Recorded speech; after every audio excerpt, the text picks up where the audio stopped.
Today we have Julio, who's going to be talking you through smart controls. Julio, would you mind turning on to the next slide?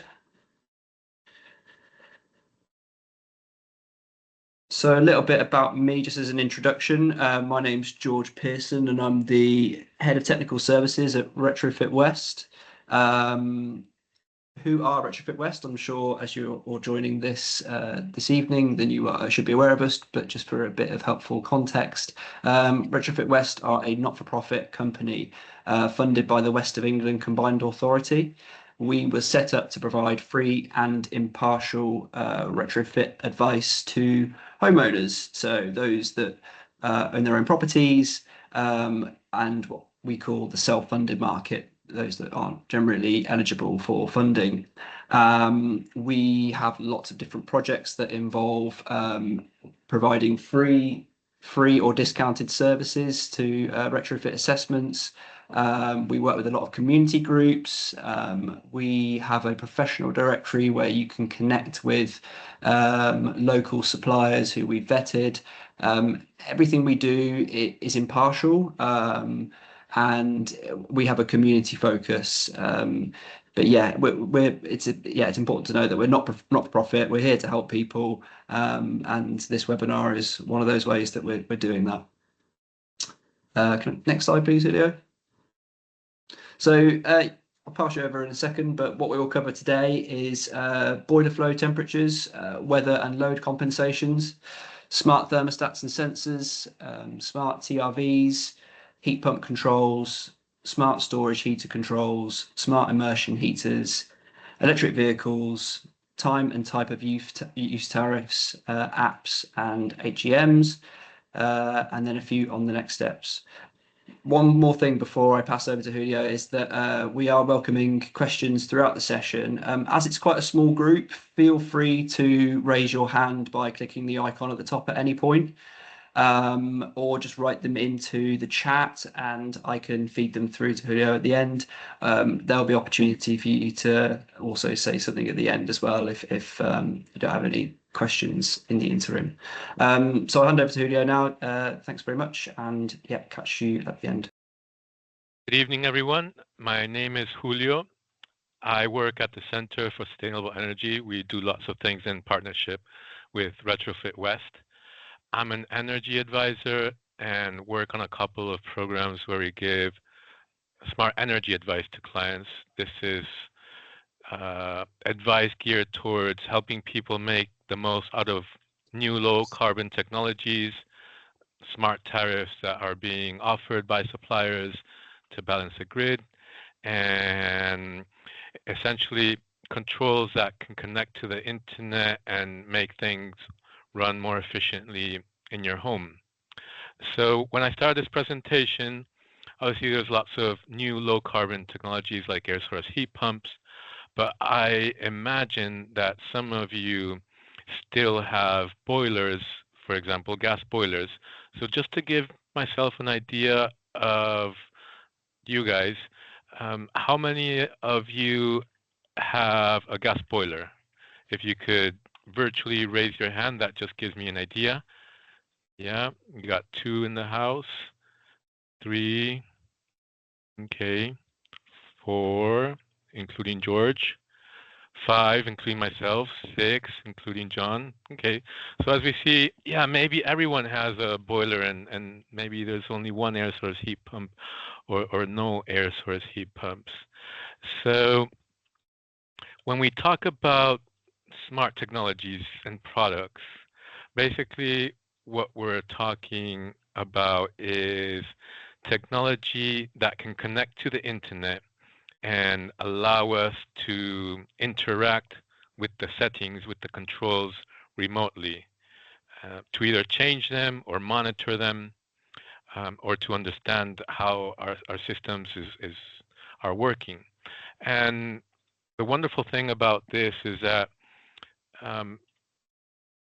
they can interconnect with other technologies. In 2019, there was an initiative in which several, let's say, manufacturers that were making these smart devices came together and created a protocol called Matter. So when you're looking at smart devices, you're going to see that some of them come from Google, others come from Amazon, others come from Bayland or Honeywell.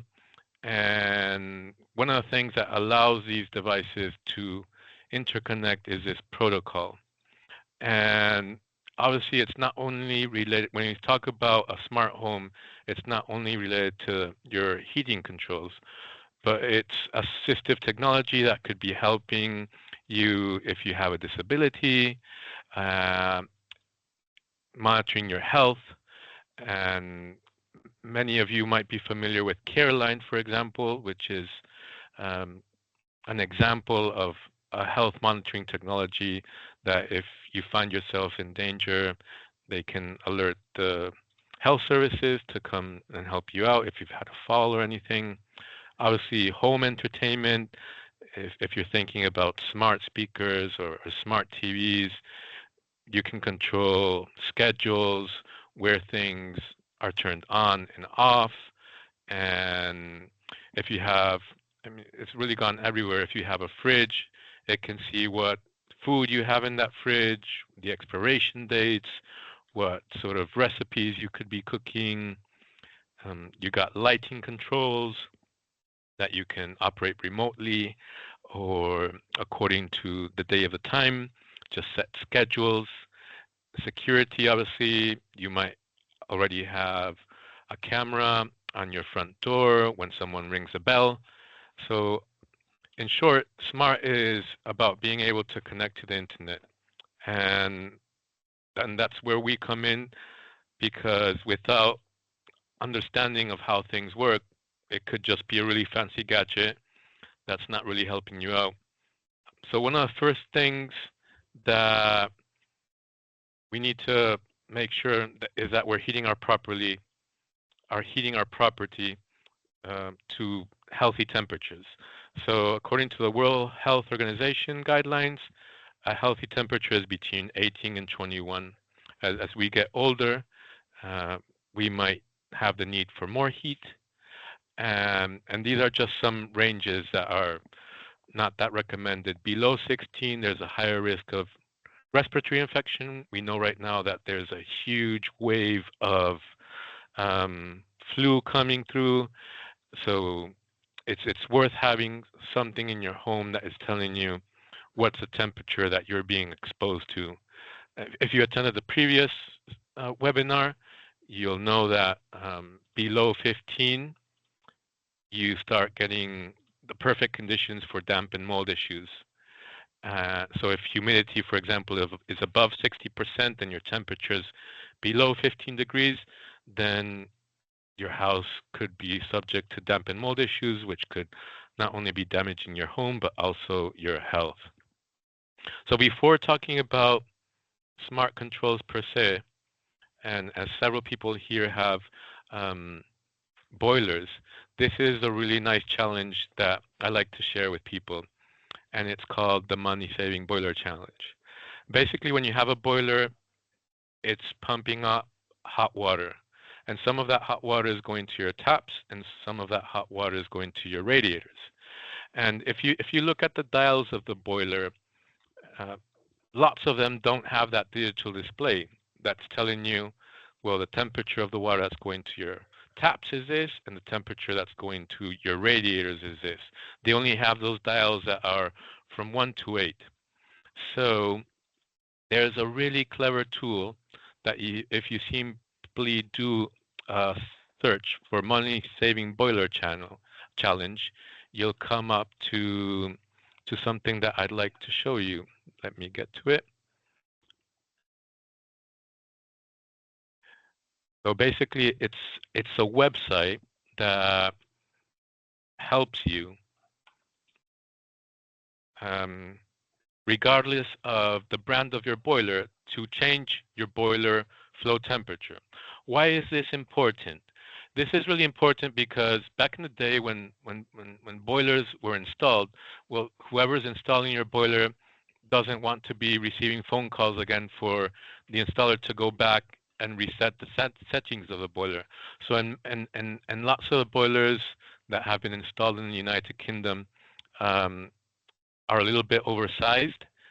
And when here in the UK, they talk about the average lifespan of a boiler being 10 to 15 years, where areas, if you go to Germany or other countries in Europe, a boiler can be lasting 20, 25 years.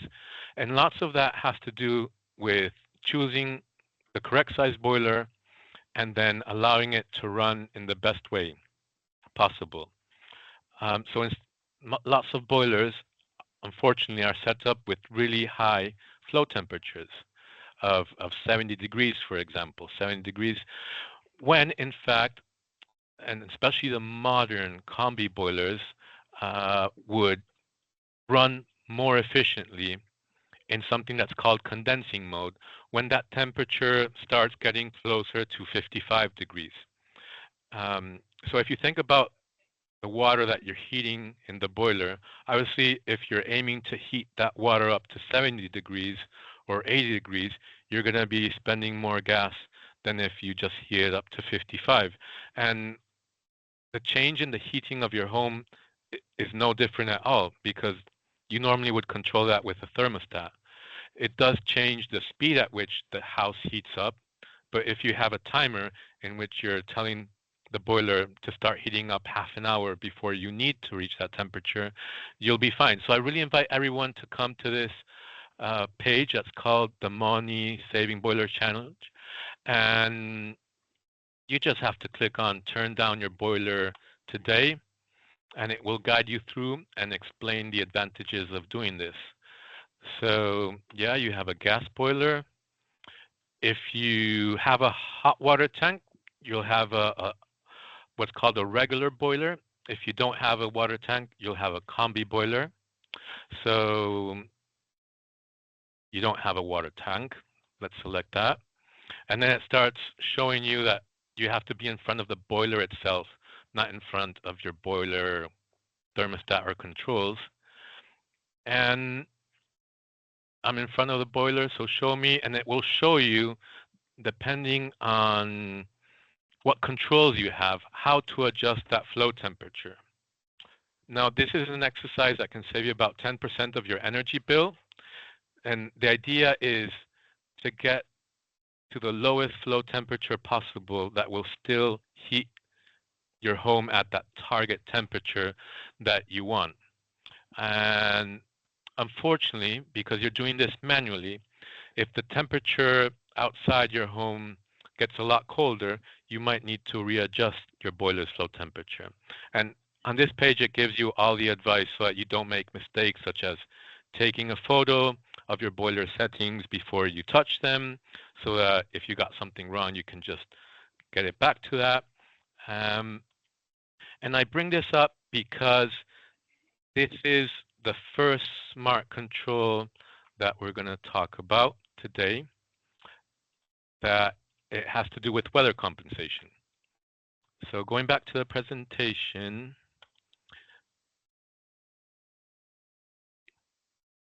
let me load it up quickly. Yeah, can you guys see the presentation again? Oh, yeah. Okay, there. Let's just go back.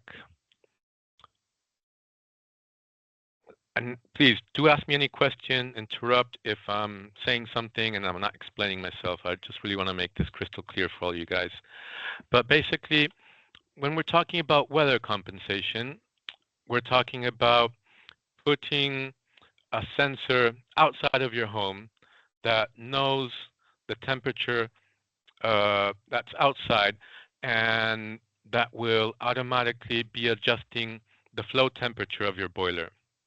Obviously, you need a compatible boiler.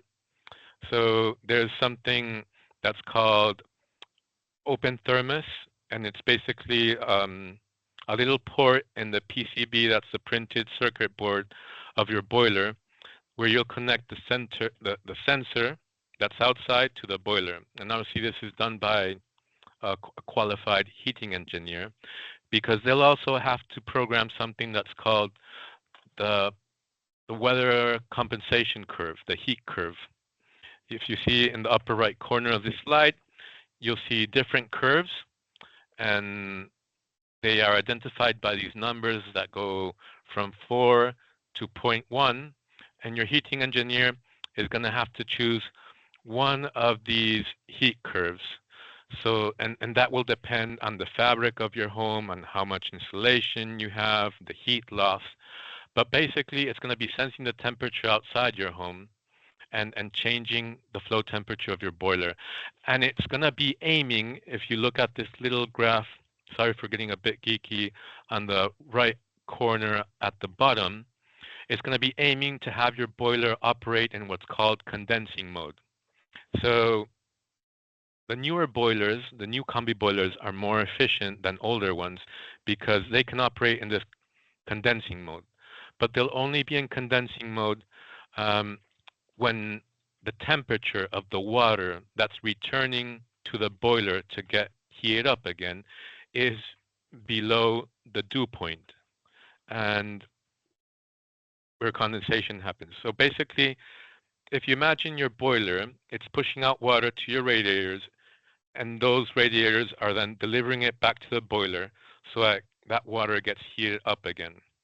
And what the condensing mode does is that the heat that is being let out through the flue, you will see that outside of your house, if you have a metal flue, your boiler is not a condensing boiler. You have a metal flue because those gases are coming out really hot, and it has to be metal, otherwise it would melt.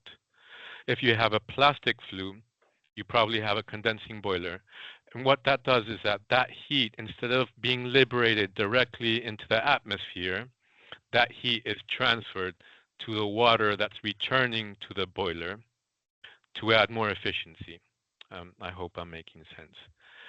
And so that's one of the first things when we're talking about smart controls, because you won't be needed to adjust your boiler's flow temperature all the time. And it is something that's worth the investment. It's not expensive, and it will save you the trouble of adjusting the flow temperature. And if you're thinking that you can save about 10%, well, according to the Energy Saving Trust, you can save 9% of your gas bill on that. It's a lot of money. If we think about that, about between 40 and 50% of our energy bill, and about 10 to 20% of our energy bill, about 40% of our energy bill goes to heating the spaces of our homes, and about 20% goes to heating the water in our homes. And we're using a boiler to do that. So if we're thinking that 60% of our energy bill can be reduced, it's a significant amount of money, and we'll also be saving carbon emissions. If we're conscious and wanting to be greener, the typical boiler in the UK emits as much carbon as 9 transatlantic flights. So really an area where we can improve things in our home a lot. So that's the first element, the flow temperature, understanding how our heating system works. The next element when we're talking about smart controls is thermostats. And basically, with a thermostat, whether it's smart or it's not smart, you have to be really careful where you place it. It has to be representative of the space that you want heated at a certain temperature. If you have a thermostat that's placed next to an open fire, that thermostat isn't going to be giving the correct information of your house. Or if you have it in a hallway that's very drafty, well, take care of that draft and try to get that thermostat placed in somewhere where it's going to be okay. I want this area to my living room, for example. I spend most of the time in my living room, or I spend most of the time in my study, and then it's not influenced by other elements. And when we're thinking about smart thermostats, there's lots of bells and whistles that they can come with. And you can see them in the market ranging from £50 to £250. And the most important thing here, rather than selecting a brand and bells and whistles, is ensuring that it's compatible with your existing boiler, And I mentioned boiler because when we start talking about air source heat pumps, those come with their own smart controls that you shouldn't really need a smart thermostat. And you have to think if you want a wireless or wired one. And these are just some of the bells and whistles that I'm just going to explain what they do. When we're talking about preheating, is obviously the option to heat the space to a specific temperature at a specific time. The smart thermostats, some of them allow you to incorporate tariffs. There's loads of tariffs that I'll be showing you later.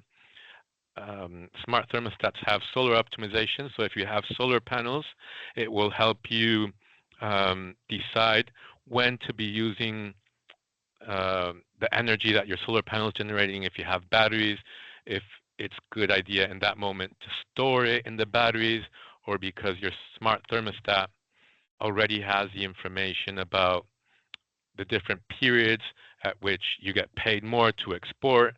Is it a good time to export, or is energy cheaper for purchasing right now and there's not that much sun? The smart thermostats will have lots of external information about the weather. So is it a good time, because I'm not generating that much solar, to be purchasing and storing some cheap energy in my batteries so that in the evening I can continue running my air source heat pump, for example, or in winter it becomes darker at 4 or 5. It's worth considering other things that you might have in your house. You already might have home security devices or speakers.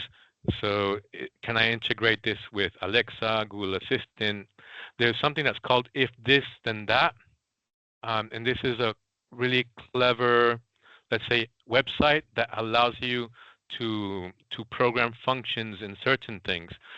Imagine, for example, that you had a smart plug, and the smart plug is basically something that you can connect into the socket and connect another device to it. And let's say that to this device, I'm going to connect the dehumidifier. And with your smart thermostat, you might also have the capacity to detect air quality, humidity levels, and you know that when humidity is above 60%, you could be running into damp and mold issues in a specific area of your home. So you have a remote sensor that connects to your smart thermostat that is detecting the humidity, and the humidity went above 60%, and with your smart plug, you program it so that when humidity is above 60%, turn on my dehumidifier, for example. So that's why I mentioned later on that you have room sensors. Zoning is the ability to set different zones in your house where you want, for example, different temperatures. And this is something that is more valid for boilers and less valid for air source heat pumps, and we'll explain that in a little bit. Still also possible with air source heat pumps, but not directly recommended to do so. Geofencing is when it detects that, for example, a user is not in the home anymore. You might be the only user, so it detects that none of the people are in the house anymore, and that can be done. For example, if you have 3 people living in your home, 3 cell phones or smartphones connect to a smart thermostat, and when it detects that those smartphones aren't connected to your Wi-Fi network anymore, or others do it by GPS, that it will turn off your heating, so you're not wasting heating. And you have to be careful when you're programming your rules, because you might have something that you might have something that you want to run at a specific time, and you don't want that to stop running just because you left the house. You maybe at a specific moment would want that to run because there's a lower energy price at that moment. Another consideration is something that's called C-wires, because these smart thermostats, they have lots of them a digital display and use Wi-Fi, so that requires more energy. And the C-wire is simply that a cable that will power it up. If where you're going to put it, it doesn't have that coming from the boiler, for example, then you'll have to buy additional plug, for example. The follow me modes, I was speaking with a client the other day who's a wheelchair user, and sometimes when people have a boiler, we give them the advice to focus the heating on the room where they're most spending time, and it's okay to have a lower temperature and close the doors where they're not spending time. This wheelchair user, basically, the follow me mode, he has sensors in different rooms, and whenever he's in a room, then the heating is focused on that, and that's done in conjunction with something that we're going to talk about in the next slide. Then the coverage is also another aspect to consider, because these devices, you can either have extenders if there's parts of your house that are too far away from your Wi-Fi router, or they might operate in a mesh, which is a smarter protocol that will just allow them to connect to a network if they're closer, if one device is closer to another. So as long as all the devices that are present in your home are close to one another, they'll all have connection. And freeze detection, very important in the winter where you don't want your house frozen. So we were saying that they operate in conjunction with these smart TRVs. So many of you will be familiar with the knobs that exist in your radiators that are numbered sometimes from 1 to 5 or 1 to 6. And basically, when you open them and you put a higher number, they're allowing more water to circulate through your radiator. When you're closing them and you're going through a lower number, it's less. And they have integrated a thermostat. So, and some say, and don't quote me on this, but I think it makes sense that these numbers are sort of representing multiples of temperatures. So, for example, when you put your TRV at the number 4, it's trying to say to that radiator, when this radiator reaches 20 degrees, you can close the flow of water because it's 4 times 5 is 20. Hope that makes sense. So that's why we normally tell people when you're spending time in a room, you really don't have to open it up completely to 25. I mean to 5. You can leave it at 3 or 4.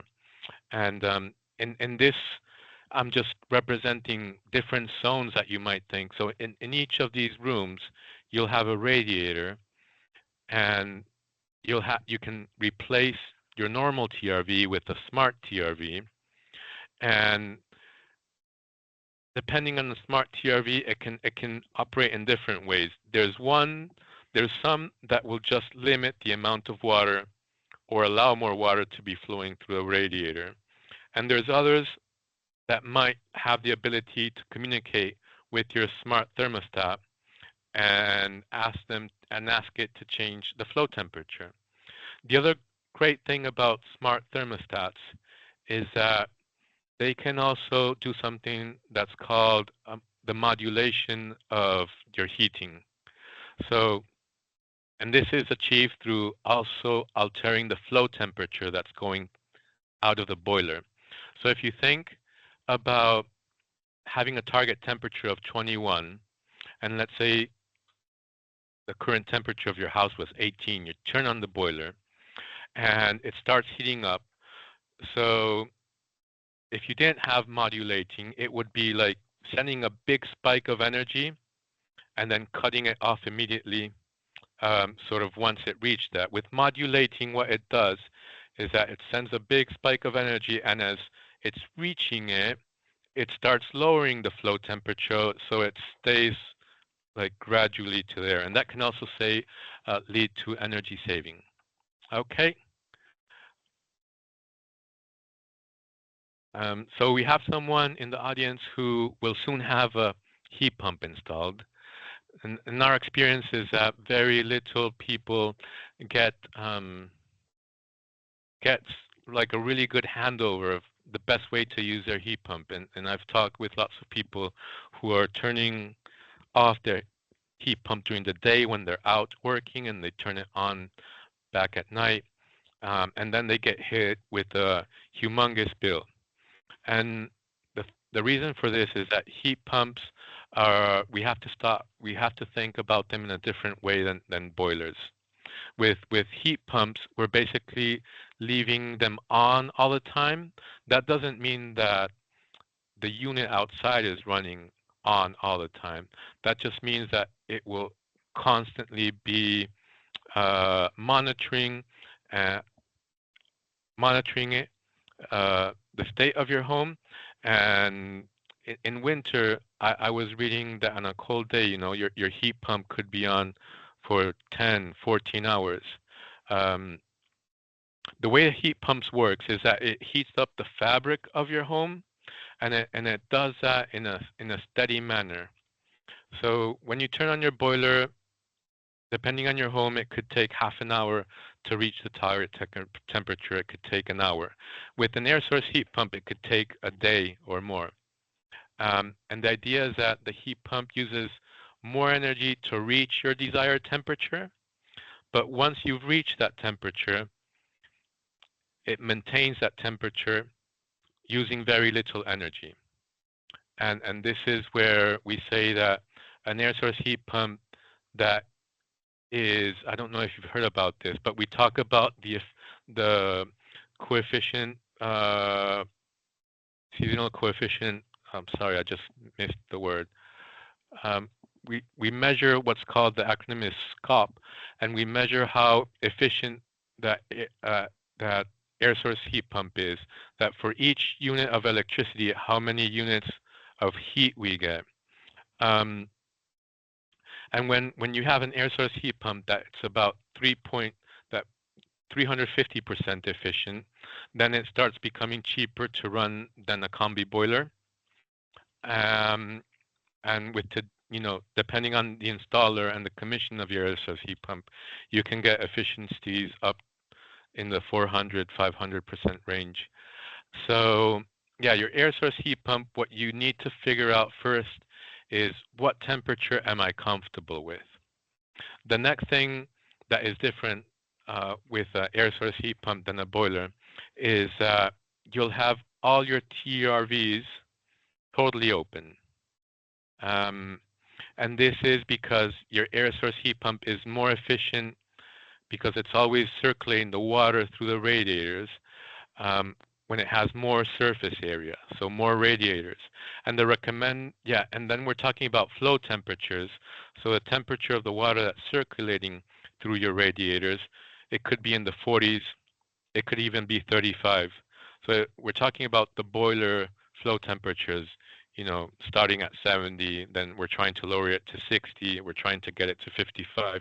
With your air source heat pumps, your flow temperature through your radiators is much lower, but that water is circulating all the time. Um, so questions that people ask: should I have my air source heat pump in manual or with a schedule? And how about hot water? So I'm just going to jump quickly to another simulator that shows some controls with the air source heat pump. Yeah, so that we can get an idea of how these work.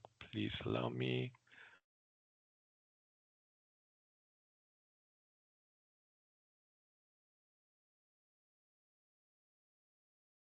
Any questions so far? No doubts? I won't charge for a question, promise.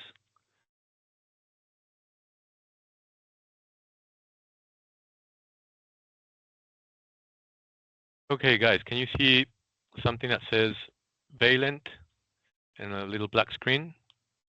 Yeah, great.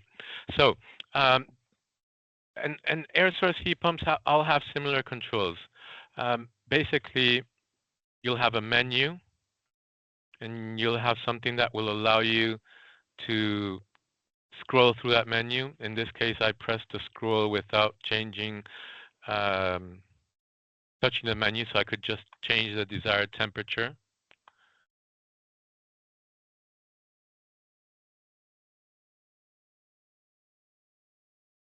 But I'm going to go to the menu and I'm going to look at the controls.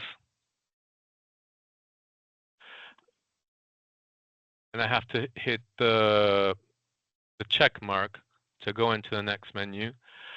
And in lots of air source heat pump control, you'll see that there's zones sometimes, and this George might be able to explain this a little bit better, but um, sort of the standards or the laws require heating systems to have different zones nowadays, and sort of hadn't considered. So I'm just going to go into this one. Only has zone 1, where all the house um, is just in one zone. And I'm going to try to go into heating. And then I'm going to go into which mode it is.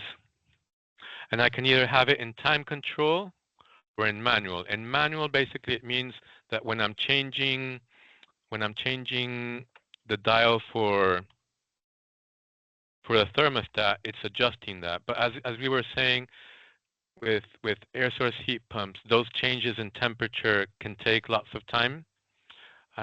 So yeah, we should really be thinking more about what's the temperature that I'm comfortable at, and the temperature that you're comfortable at will be independent of what the temperature it's outside of your home. You know, you'll be comfortable if 20 is your favorite temperature, that temperature works for you, whether it's 10 degrees outside or -5 outside. Okay, so that is a manual mode. So if you choose to go to manual, basically you find your happy temperature, and that's the temperature you'll have during the day. And then for comfort, there's something that's called a setback temperature.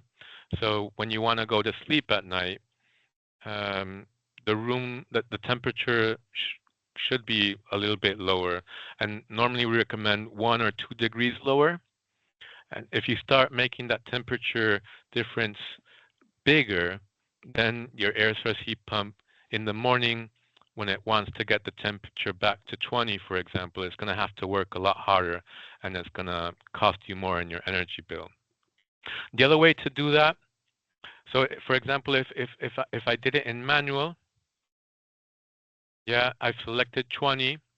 That's the desired temperature. That's great. I can change it by going, no, you know what? I'm happy at 18.5. And then the other thing that's really important that you set well is a setback temperature.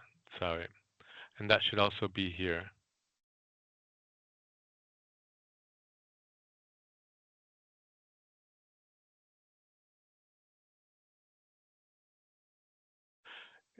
It's the simulator, so it's a little bit easier to choose it when you're in front of the unit, really. Oh dear. There we go.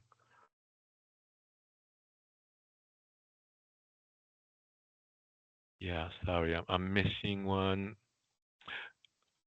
Oh, sorry, the setback temperature, you set it not when you're in manual, because in manual, what you would do if you want to go to sleep at night at 16, before going to sleep, you would lower it to 16. If you selected time control, what you're doing basically is that you're selecting the times when you want a specific desired temperature. And this is saying that I want it from 6 to 9 p.m. every single day. And what temperature you want that to. You want to 20. And then for the periods where it's not showing heat pump activity, you have to put a setback temperature, which if I'm at 19.5, I would say I'll put it to 17.5. And the great thing about the air source heat pump controls is once you figure out your sweet spots, you almost don't have to look at it again. The only times when you have to look at it again is when you're going away. So you could put in absence, and then you tell it which day you're away from, until what day, until what time, and then when you come back, So this what it will do, instead of having the steady temperature of let's say 20 all day, it will lower it down to 16, for example, to avoid damp and mold. And when you come back with those specific dates, it will restore it back to a temperature that you want. Other things that are important with an air source heat pump is to set your hot water. So what at what mm, so and you know, you should be okay to play with all these controls, and there's some sections that are more for the installer. For example, selecting which heat curve. There's something that's called the hysteresis, for example. That, for example, when we're talking about heating hot water for domestic use, um, there should be a Legionella cycle if there's a water tank that takes it up to 60 once a week. But the rest of the time, you don't want to be touching scalding hot water. So you can decide, and I want it to be at 50. And hysteresis is basically when the hot water, uh, let's say, descends to 48, you could be talking about an hysteresis. If you have, sorry, if you set your hot water at 50 and you have an hysteresis of 5 degrees, when the hot water reaches 45, if you have it in manual, it will be heating up again. Um, the other idea is that instead of having hot water in manual, you can have it in a specific time that you want the hot water heated. Right here, basically it's saying that from 6 a.m. to 9 p.m., I always want to ensure I have hot water at 55 degrees. That's not really necessary. The way that we would recommend setting it up is that you have a hot water tank, you understand the capacity of it. So depending on your household, you could have a capacity for like 2, 3, 4 showers, or 3 showers and a bath. And you say, okay, that should be enough for a day.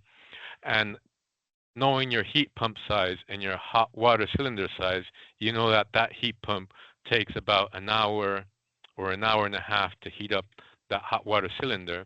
And then you say to yourself, well, my solar panels are generating, I got free electricity right now, and besides, I'm on a time of use tariff where it's cheaper from 1 p.m. to 4 p.m. And the temperature outside isn't as cold. So I'm going to set up my hot water heating to take place between 12 p.m. and 1:30 p.m.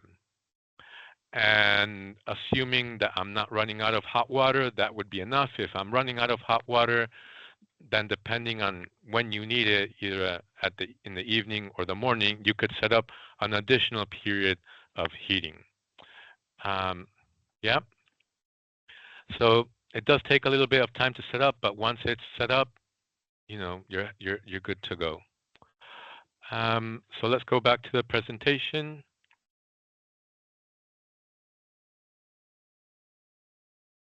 Julio, there's a question in the chat from Dom who has asked, what if I have some radiators, assuming they are cleaned, etc., which are not getting heat even with a heat pump and TRBs all open?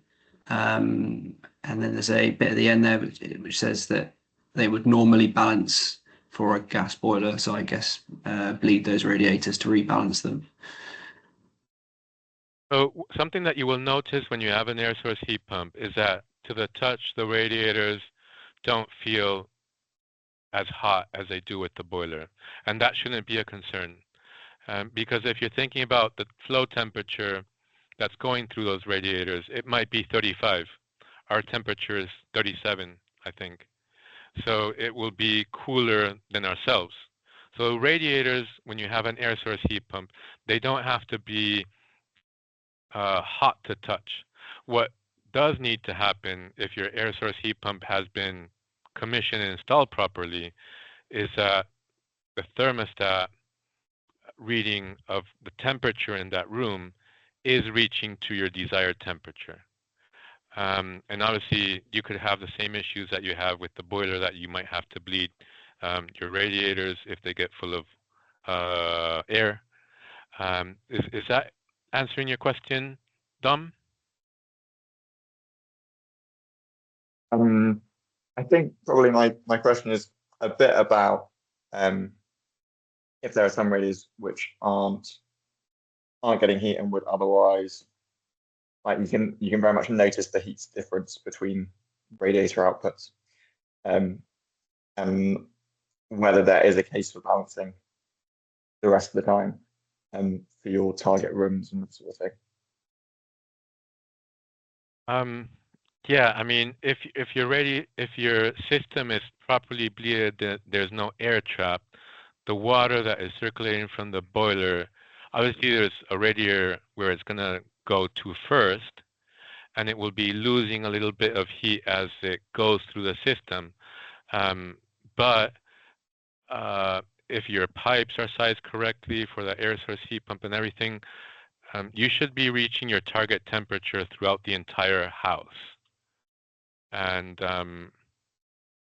I wouldn't know exactly if there was a radiator that wasn't working beyond bleeding it, if there was anything wrong. Do you have any suggestions there, George?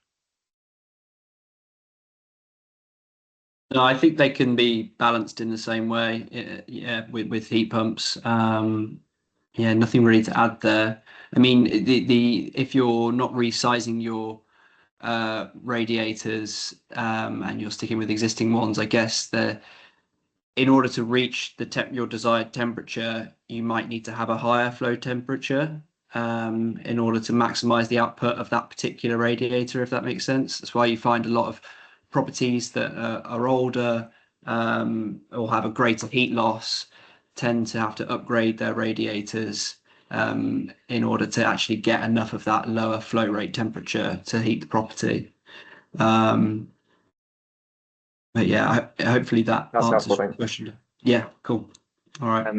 Other question just on hot water stuff. Are there any companies which will like tell you how many showers you have in your water tank, or base controls of that? Do you know how companies that tell you what size of cylinder you should have? Is that what you're asking? Yeah, kind of. Like if they have a button or a thing on the screen which says you've got 3 showers available in your hot water tank, or whatever. Are there any companies which are kind of doing that at the moment? Yeah, a bit easier to understand hot water. I haven't seen heat pump controls that have that, but basically, you're trying to adjust the controls in your air source heat pump according to the way that your lifestyle happens. It's very easy to look up. Well, a 150-liter tank can do this amount of showers, or what size of tank would I need to do if I'm having this amount of showers that last 10 minutes per day. Yeah, so it's important to size your cylinder correctly, and then you can play with the schedule a little bit if you're running out of hot water at a specific time of the day. Some people turn on their hot water schedule at the middle of the day because that might be the most efficient of it. But some people know that they're also using hot water at the end of the day, and then they're also using hot water at the beginning of the day, so that they might add another cycle of heating up the water in the evening after everyone's gone to sleep. It's not the most efficient for the air source heat pump, but the air source heat pump for many people at that time has gone into setback temperature. So the air source heat pump can only do one thing at a time. It can either heat the space or heat the water. So in the evening when you've gone to sleep, it might not be heating the space anymore. So you can be using it for heating up the water. And you could also be taking advantage of a lower electricity price if you've signed up for a time of use tariff, which we'll briefly go into those. Yeah. So with the question about should I turn off a radiator in a spare room that is rarely used, when you have a boiler, you could turn it down to like 1 or the frost. You don't want to turn it off completely. just to one. But for the air source heat pumps, you do want to allow them to you want all of them completely open. If you close one, you're reducing the amount of radiators that are giving out heat in your home. So that colder room, the radiator that's in the room next door will have to work. There'll be heat loss between the room that's not being heated up and the one that is. And that will lower the efficiency of your heat pump and will make the heat pump have to work harder. Yeah. Julio, just to say, we have overrun a little bit on the well, we have overrun on the presentation. But if everyone's happy to stay and hear more, then please do. But just to say, don't worry about my slides at the end as well. If you just want to get to the end of your bit, and we'll see where we're at. Okay. So sorry about that, guys, for running over. Going back to the presentation. Just want to make sure. Can we see it again? Okay. So no one has storage heater control, so I think I can skip this slide unless someone does have electric storage heaters. Does anyone have night storage heaters? If not, I can skip this one. Okay. A smart immersion heater, you might have an electric water heater. And what this does, you can buy the elements to make it smart. So basically, you can buy something that you replace the heating element, and it adds a timer and a thermostat so that you can program the heating of your water if you have an electric water immersion heater. If anyone has EVs, I thought this is a very visual way to see which tariffs might be better for you. So these are all the suppliers that I think currently have a tariff for EV vehicles. The green ones, basically it's a cheaper cost. The rate per kilowatt hour, we have OVO that is 7, for example, P per kilowatt hour, but you can only use it to charge your EV. The same with Scottish Power at 9 and with, but the rest of the tariffs, they can be used both with your EV and with the entire household. So there's some tariffs that are more convenient than others, and there's an on-peak tariff rate, and then obviously there's a schedule at which the off-peak rate works for you. Then we have heat pump tariffs. A special category is for OVO, the one on the right-hand side, that will charge you 15p per kilowatt hour for your air source heat pump. If we're thinking about the normal price of electricity, it's normally 28p per kilowatt hour. So OVO will charge your air source heat pump at that, but the rest of your house at the normal tariff. All the other tariffs would apply not only to the air source heat pump, but to everything in your household, and they have different schedules. If you look at Eon and Octopus, they have the periods from 4 p.m. to 7 p.m., which are more expensive. So if lots of your energy use is happening at that time, that's the only time that you can use your washing machine, for example. That's the only time that you can use your oven. Then those tariffs from Eon and Octopus might not be for you. And there's other tariffs that allow you to not be penalized with that very high rate between 4 p.m. and 7 p.m. I'm just going to let you look at it a little bit more, but basically the green periods are when electricity will be cheaper, the yellow when it's medium, and orange when it's more expensive. And something very important to know here is that you're not going to alter the setup of your air source heat pump considering these tariffs. It's not that in the more expensive tariff, I'm going to turn the temperature down, and then in the cheaper tariff, I'm going to turn the temperature up, because we've already talked about the efficiency of the air source heat pump is running as constantly as it can. And that's going to be the cheapest way for you to run it.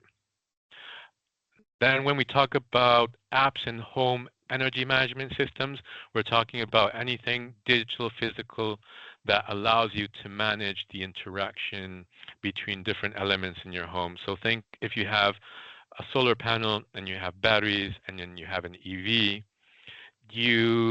how is it that you decide when the solar panel energy should be going to your batteries, or when should it be going to your EV, or when should it be exported to the grid so that you get paid back? So the home energy management systems is usually uh, an interface on a browser, or sometimes an interface in the control that where you can input all the information about your tariff, about your schedules, and then it just helps you make the best decisions so that you can continue staying warm and saving money. And what's important here when you're deciding on what brands to choose is which brands can operate with one another and which brands, for example, cannot.